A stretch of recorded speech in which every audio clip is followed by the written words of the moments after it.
Hai guys, ketemu lagi nih sama gue Faisal di Yuzon Tech. Gimana kabar kalian semua? Oh ya, sebelumnya mohon maaf lahir batin. Kalau kita, Yuzon Tech, ada salah ucapan, ngomong, salah reviewnya terlalu negatif ya, sorry nih. Buat brand, buat para subscriber, pokoknya mohon maaf lahir batin, kita mulai lagi dari nol. Jangan bikin dosa lagi, tapi harusnya makin baik lagi hidupnya, makin baik lagi kerjaannya buat kalian semua. Selalu sehat lah intinya ya. Karena abis lebaran itu vibes liburnya masih ada nih ya, karena libur panjang, tapi ya kita harus tetap kerja. Dan jujur di Yuzon Tech ada banyak HP yang datang untuk kita ulas, untuk kita review, dan salah satunya adalah ini nih. Smartphone 2 jutaan terbaru dari Infinix Note 40 yang 4G. Jadi kita flashback dulu. Jadi Infinix tuh sebelumnya ngeluarin 2 smartphone dulu nih. Infinix Note 40 dan Note 40 Pro. Dua-duanya masih 4G. Sementara secara global, Note 40 series itu ada 4 series. Ada yang versi 5G-nya dan yang paling baru itu adalah Pro plus 5G. Nah, untuk yang model 5G ini bakal launching di Indonesia, tapi gue masih belum tahu kapan. Nah, sebagai awalannya Infinix ngeluarin dulu nih varian 4G-nya yang harganya 2,7 jutaan buat Infinix Note 40 yang standar. Sementara untuk yang Pro-nya itu harganya sekitar 3,4 jutaan aja. Nah, gue udah pakai smartphone ini sebenarnya, beneran. Jadi setiap Yuzon Tech nge-review HP, ataupun laptop, ataupun produk-produk ya beneran kita pakai sebagai daily driver, termasuk Infinix Note 40 ini. Jadi smartphone ini gue pakai selama beberapa hari sebagai daily driver. Gue ngerasain ada beberapa kelebihan dan kekurangan dari smartphone ini. Dan ya sedikit ada upgrade yang cukup mencengangkan lah untuk sebuah smartphone harga 2 jutaan. Jadi kita akan share ke kalian semua, siapa tahu kalian yang pengen beli HP dengan budget 2 jutaan mungkin bisa ngelirik HP yang satu ini.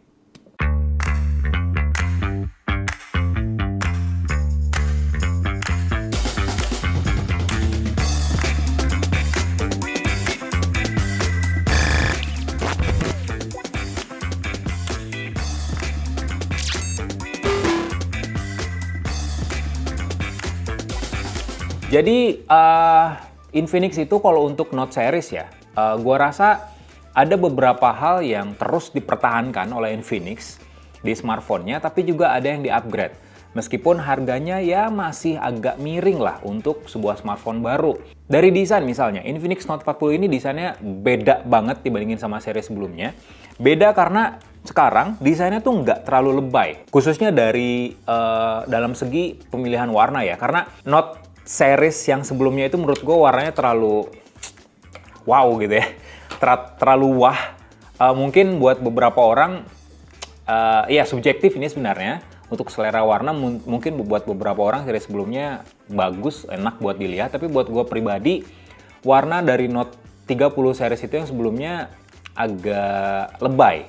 Nah, sekarang Note 40 ini warnanya lebih kalem, tapi lebih kelihatan berkelas. Salah satu warna yang gue pakai sekarang ini warnanya punya efek gradasi yang menurut gue cantik. Efek gradasinya tuh beneran Magico Hibinio gitu kelihatannya. Dan transisi warnanya nggak kasar banget, halus kelihatannya. Dengan tekstur body matte yang halus dan juga bebas jejak sidik jari. Kemudian form factornya, jujur smartphone ini emang berasa bulky banget, berasa tebal. Dengan bingkai body yang frame-nya itu flat, jadi mirip-mirip kayak smartphone Android kelas menengah yang berusaha kelihatan mirip kayak iPhone. Jadi ya iPhone meskipun desainnya itu aja, tetap aja dicontek sama Android. Oke, secara material smartphone ini udah berasa pakai material polikarbonatnya. Yang kurang dari desain Infinix Note 40 ini menurut gue adalah warna dari bingkainya. Bolehlah Infinix berusaha agar kelihatan smartphone ini terbuat dari aluminium ya, dengan ngasih warna silver ala-ala metalik. Tapi warna silvernya tuh kayak gini banget gitu. Warna silvernya kayak ya silver murahan aja, jadi malah kelihatan banget material plastiknya. Tapi yang patut diapresiasi dari Infinix Note 40 adalah pertama, bodi belakangnya. Terutama desain kameranya yang menurut gue bikin smartphone ini sedikit kelihatan mirip kayak kamera pocket. kamera pocket zaman dulu. Gua seneng sih dengan desain dari Infinix Note 40 ini. Terus yang kedua, ada RGB. Jadi smartphone ini mirip-mirip kayak ROG Phone 8, ada RGB-nya nih. Tepatnya ada di bagian bingkai kamera. Terus juga bagian depannya. Bagian depan dari smartphone Android ini, meskipun harganya 2 juta, nggak dibikin tebel cuy. Lihat, bezelnya kiri kanan, atas bawahnya tipis. Jadi kasih visualisasi yang lebih maksimal buat para usernya. Nah, pasti kalian nanya, gimana cara ngaktifin RGB-nya? Dan mungkin kalian yang udah beli smartphone ini duluan juga baru tahu jangan-jangan ada RGB di smartphone ini. Jangan bilang iya lagi. Nih, cara nyalainnya adalah gampang banget. Kalian tinggal masuk ke settings, scroll ke bagian paling bawah, ada menu namanya Active Halo Lighting. Jadi di menu ini kalian bisa nyalain, kalian bisa ngatur RGB-nya tuh bakal nyala ketika smartphone-nya ngapain. Entah itu notifikasi masuk, lagi charging, atau lagi main game gitu ya. Jadi kalian bisa atur kalian bisa atur efek lampunya di pengaturan tadi, kayak gini. Kelihatan kan? Terus bisa ini. Ada kayak gini juga, kayak klip-klip jedak-jeduk gitu ya. kayak HP gaming aja gitu ya, RGB-nya heboh kelihatannya. Terus juga ada 3 efek dengan 6 pilihan warna yang bisa kalian atur di pengaturan efek lampu ini, efek RGB ini. Ada 3, ada Lively, ada Rhythmic, dan juga ada AI. Kalau Lively itu lebih ngeliatin efek yang beragam di lampunya, kayak gini. Ada klip-klipnya, ada gradasi warnanya. Kalau Rhythmic, lebih ke klip-klip, kayak gini nih.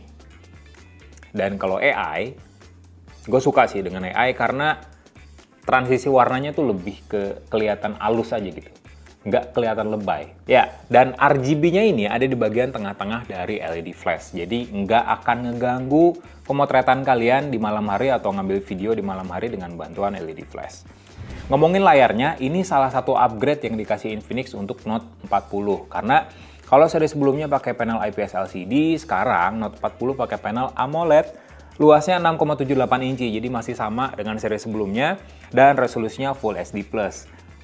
Lapisan kacanya pakai Gorilla Glass, tapi Infinix nggak confirm sama sekali tipe Gorilla Glass-nya berapa, entah itu 3, 5, 6, atau bahkan Victus. Kayaknya Victus nggak mungkin sih ya. Dan refresh rate-nya udah mencapai 120 Hz. Karena panelnya AMOLED, intensitas cahayanya otomatis lebih cerah, lebih terang dibandingin sama seri sebelumnya, 1200 nits. Jadi lebih kelihatan enak aja buat dipandang di kondisi indoor dan lebih terang berasanya pas kita pakai di lingkungan outdoor. Juga smartphone ini udah support in-display fingerprint. Responnya oke, cepat. Untuk harga 2 jutaan, ini fitur yang mewah sih. In-display fingerprint, AMOLED, refresh rate tinggi, dan resolusi yang Full HD+. Nah ini nih, antara dibikin beda atau emang sama, cuman diganti nama doang. Nah, Infinix Note 30 ini kan ditenagain sama MediaTek Helio G99. Nah, Infinix Note 40 prosesornya tuh MediaTek Helio G99 lagi. Tapi Infinix kasih nama Ultimate di bagian belakangnya. Lebih kenceng? Enggak juga. Karena Ultimate di sini, ini gue langsung tanya ke Infinix-nya ya. Jadi tweak atau peningkatan performa yang dikasih Infinix untuk sektor AI alias kecerdasan buatan. Jadi emang sistem operasi XOS 14 berbasis Android 14 ini tuh lebih nekenin ke fitur AI-nya. Jadi fitur AI memang lagi populer ya di tahun ini di smartphone Android. Salah satu fitur yang ditingkatin adalah Volux. Jadi Volux ini asisten virtual yang dikasih Infinix di XOS 14. Jadi si Volux ini bisa nerjemahin percakapan. Bisa juga nerjemahin chatting secara real time, mirip-mirip kayak interpreternya Galaxy AI, kayak gitu. Terus juga bisa ngerangkum konten secara online, mirip juga kayak browsing assist di Galaxy AI-nya Samsung, sampai bikin catatan secara otomatis. Jadi fitur-fitur ini tuh kayaknya nggak bakal powerful kalau nggak ditingkatin fitur AI-nya di MediaTek Helio G99 Ultimate. Terus juga berkat AI, karena smartphone ini pakai solusi charging yang lebih baru, makanya AI di sini juga ningkatin sistem pengisian dayanya. Jadi charging di smartphone ini tuh lebih aman. Terus juga mencegah HP untuk tidak menerima kelebihan daya yang terlalu besar. Ketika misalnya kita nggak sengaja ketiduran pas ngecas HP ini sampai 100% misalnya, dan lain sebagainya. Jadi ya AI ini bisa untuk ningkatin fitur dan juga kasih keamanan dan daya tahan baterai untuk Infinix Note 40. AI juga dimanfaatin nih oleh Infinix buat ningkatin performa gamingnya. Jadi ada fitur gaming di smartphone ini untuk ningkatin performance pas kita lagi main game, terutama main game MOBA. Karena kebetulan Infinix menggandeng Mobile Legends untuk kampanye Note 40 series. Benchmarknya gimana? Nah, sebenarnya nggak jauh berbeda sih dengan smartphone MediaTek Helio G99 pada umumnya ya, karena di AnTuTu benchmark versi 10 aja skornya 431 ribuan poin, yang berarti ya emang sedikit lebih baik dari G99 yang standar, karena skor dari Helio G99 standar itu menurut pengujian kita sekitar 420 ribuan poin. Kemudian di PC Max skornya juga lumayan 10 ribuan poin dan juga stabil banget, konstan performanya, termasuk juga performa GPU pengujian kita di 3D with Live Stress Test. Jadi stabilitasnya konstan di atas 90%, 99,3% tepatnya, dengan frame rate memang agak rendah, nggak lebih dari 10 fps. Nah, kita bicara soal baterainya nih. Jadi Infinix Note 40 ini punya baterai kapasitasnya 5000 mAh. Tapi di sini ada perbedaan, ada peningkatan yang dikasih Infinix untuk Note 40 yang standar. Kalau sebelumnya ya memang sama-sama fast charging 45 watt, tapi Infinix Note 40 sekarang fast chargingnya disandingin sama wireless charging. Tepatnya magnetic charging, mirip-mirip kayak iPhone terbaru nih. Infinix nganalin fitur namanya MagCharge dengan daya maksimal 20 watt untuk Infinix Note 40. Nah, MagCharge ini dikombinasiin sama casing bawaan, mirip kayak iPhone, ya nggak sih? Dipasangin casingnya, tempelin chargernya yang udah ada di dalam paket pembelian, langsung otomatis HP ini keisi dayanya secara wireless. Gaya nggak sih ya? HP 2 jutaan, mirip kayak iPhone gitu fiturnya.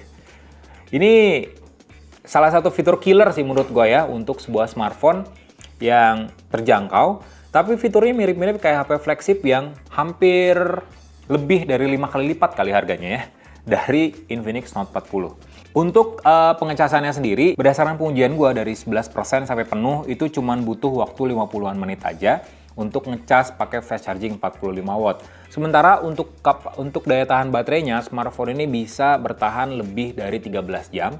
Gue sendiri rata-rata dapatnya 13-14 jam untuk pemakaian normal. Ya, seenggaknya kalian ngecas sekali untuk pemakaian 9 to 5 kali ya. Untuk dari pagi sampai sore, terus juga sampai pulang ke rumah, seenggaknya baterai ini masih ada nyawanya.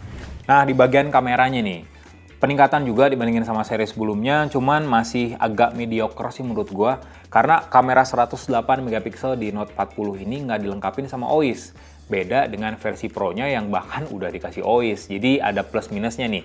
108 megapiksel kamera utama tanpa OIS, tapi didukung sama EIS, Electronic Image Stabilization. Jadi stabilisasinya berbasis software. Ditambah 2 kamera sekunder yang gimmick dan menurut gua nggak ada gunanya. 2 megapiksel dan AI lens. Gua nggak tahu sih fungsi 2 kamera ini apa. Mungkin buat menu-menuhin bingkai kamera aja kali ya. Karena gue sendiri lebih seringnya ya pakai kamera 108 megapiksel aja sih, karena ya udah aja gitu, ngapain juga pakai kamera 2 megapiksel, entah itu buat foto makro misalnya, atau ya foto depth. AI lens juga fungsinya buat apa? Bokeh kali ya, buat potret, tapi ya nggak maksimal juga secara hasilnya. Jadi ya menurut gue 108 megapiksel aja fungsi utama dari kamera yang dikasih Infinix Note 40 ini. Sementara kamera depannya upgrade dari sebelumnya jadi 32 megapiksel. Hasilnya sendiri lumayan sih kalau buat gue ya, subjektif emang. Buat gue hasilnya lumayan untuk sebuah smartphone harga 2 jutaan. Cuman lagi-lagi ada secara detail dan juga warna lumayan, kontrasnya juga konstan ketika dapat skenario cahaya yang nggak terlalu ekstrim. Nggak terang banget dan juga nggak gelap banget. Jadi kayak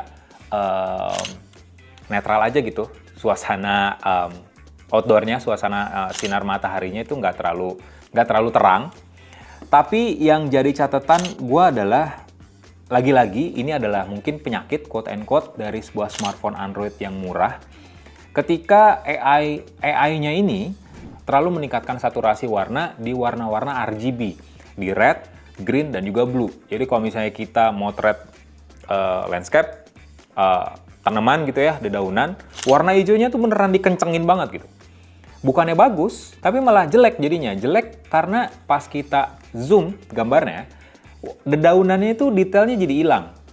Jadi nggak kelihatan alami, nggak natural banget, dan detailnya itu malah turun. Noise di mana-mana jadinya.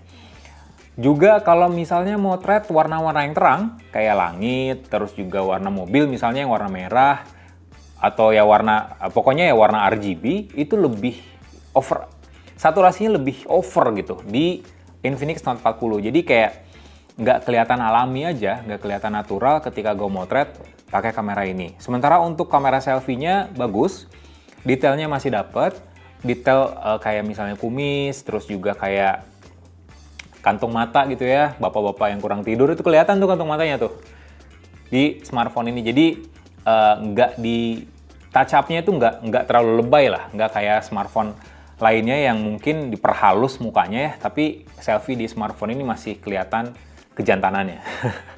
Tapi ya keluhan gue adalah AI dari smartphone ini yang terlalu lebay untuk ngasih warna, untuk yang terlalu berusaha untuk memberi ketajaman untuk di warna-warna terang yang gue ambil. Secara kesimpulan, Infinix Note 40 sebenarnya smartphone yang bagus untuk harga 2,7 jutaan. Jujur ini HP yang bagus sih buat kalian yang mungkin punya budget terbatas tapi pengen smartphone all-rounder, bahkan punya teknologi baru ala-ala smartphone flagship, ya Infinix Note 40 bisa jadi pilihan utama. Karena pertama, desainnya lebih bagus, lebih baru, lebih seger lah dibandingin sama seri sebelumnya, nggak terlalu kelihatan lebay juga. Jadi mau pakai casing atau enggak, smartphone ini ya aman-aman aja gitu ya, kelihatan cakep lah. Terus juga bingkai kameranya gue suka di Infinix Note 40 dibandingin sama seri sebelumnya. Dan satu lagi nih, ada fitur baru, gue lupa mention, harusnya di awal-awal mention. Jadi smartphone itu speakernya udah stereo dan udah dituning langsung sama JBL. Nih, logo JBL-nya aja ada di bagian atasnya. Jadi secara kualitas audio ini udah oke, 2 jutaan loh ini harganya. Terus juga bagian layarnya dia udah AMOLED, bezel-less, Full HD+, dan refresh rate 120 Hz. Itu udah lebih dari cukup. Fitur layar, performance oke lah, masih sama dengan seri sebelumnya, tapi dengan kehadiran Volux, ya fitur-fitur berbasis AI di smartphone ini, setidaknya Infinix menghadirkan fitur ala smartphone flagship di HP kelas menengahnya, di HP yang mid-range. Baterainya juga awet, ditambah fitur mirip kayak iPhone, yang beneran nggak kepikiran sih ini HP 2 juta kok punya fitur kayak gini nih. Tuh. Ini beneran salah satu fitur killer di Infinix Note 40. Sama kamera 108 MP yang menurut gue udah cukup, ya standar lah ya untuk di smartphone harga 2,7 jutaan. Jadi untuk harganya smartphone ini fair, worth it untuk kalian beli. Jadi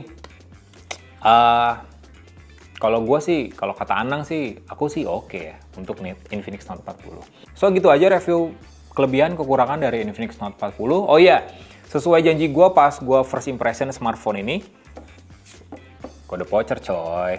Yang ada di Infinix, yang ada di box Infinix-nya, gue akan bagiin kode voucher ini.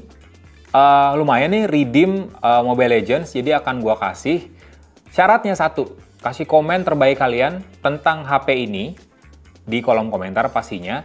Komentar yang paling bagus, komentar yang paling kece lah ya, nanti akan dipilih dan di DM langsung oleh tim Yuzontech, langsung dikasih kode redeemnya. Dan satu lagi, jangan lupa subscribe juga channel Yuzontech biar kita makin semangat untuk kontennya. Salam sehat buat kalian semua, selamat bekerja lagi yang udah liburan panjang. Gue Faisal, bye!